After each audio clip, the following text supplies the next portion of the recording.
चलिए सीधा मुद्दे पर आते हैं। आज के इस एक्सप्लेनर में हम भोपाल की एक ऐसी खौफनाक घटना की तह तक जाएंगे जिसने युवाओं में बढ़ती हिंसा और सोशल मीडिया के काले सच को लेकर कई गंभीर सवाल खड़े कर दिए हैं। हम तथ्यों और रिपोर्टों के आधार पर समझेंगे कि आखिर उस रात हुआ क्या था। शुरुआत करते हैं इस चौंकाने वाले नंबर से। 30। ये कोई आम नंबर नहीं है, बस 30 सेकंड। जी हां, सिर्फ आधे मिनट के अंदर ये पूरा का पूरा जानलेवा हमला अंजाम दे दिया गया। अब इस दूसरे नंबर को देखिए, 27। ये नंबर सच में रोंगटे खड़े कर देने वाला है। उस छोटी सी 30 सेकंड की विंडो में एक अकेले किशोर पर 27 बार वार किया गया। 27 बार। ये दिखाता है कि वो हमला कितना भयानक और आक्रामक था। एक्ट 1, ए ब्रेजन 30 सेकंड अटैक। तो क्राइम सीन था मध्य प्रदेश की राजधानी भोपाल के गणेश चौक का एक स्नूकर क्लब। यहीं पर दो 16 साल के नाबालिग एकदम फिल्मी और सुनियोजित अंदाज में घुसते हैं। मतलब ये कोई अचानक गुस्से में उठाया गया कदम नहीं था, बल्कि पूरी प्लानिंग के साथ किया गया था। इस प्लानिंग का अंदाजा इसी बात से लगाया जा सकता है कि हमलावरों ने पीड़ित को एक कोने में धकेला और फिर दो अलग अलग हथियारों, एक चाकू और एक खंजर से ताबड़तोड़ हमला कर दिया, और फिर जितनी तेजी से वो आए थे उतनी ही तेजी से फरार भी हो गए।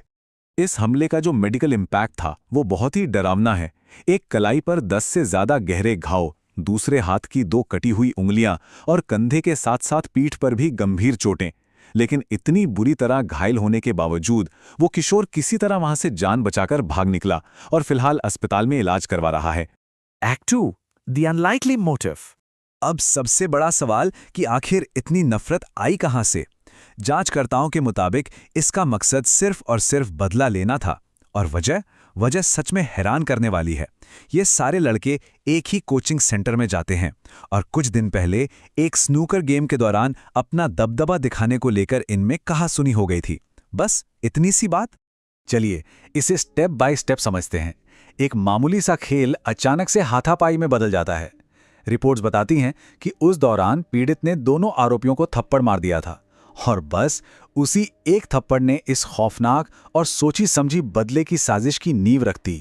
एक्ट 3, अ डिस्टर्बिंग सोशल मीडिया ट्विस्ट। अब इस कहानी में एक ऐसा मोड़ आता है जो शायद सबसे ज्यादा परेशान करने वाला है।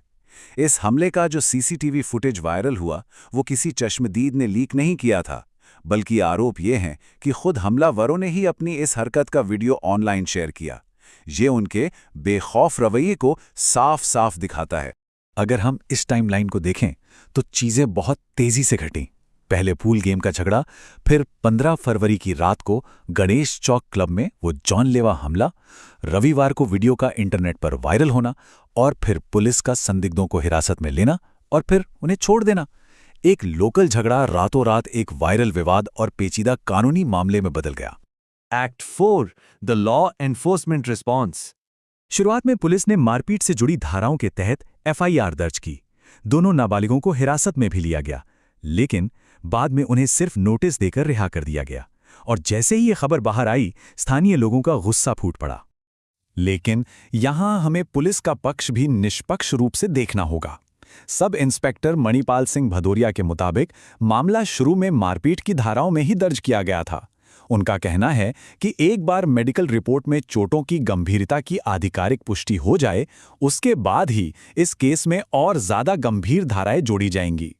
इस स्पष्टीकरण के बाद भी हालात शांत नहीं हुए हैं।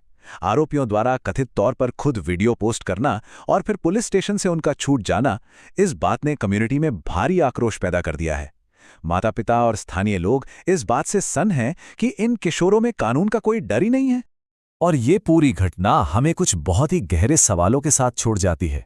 बच्चों के बीच का एक मामूली सा विवाद आखिर एक जानलेवा हमले में कैसे बदल जाता है, और नाबालिगों में इतना खौफनाक आत्मविश्वास और बेखौफ रवैया कहां से आ रहा है।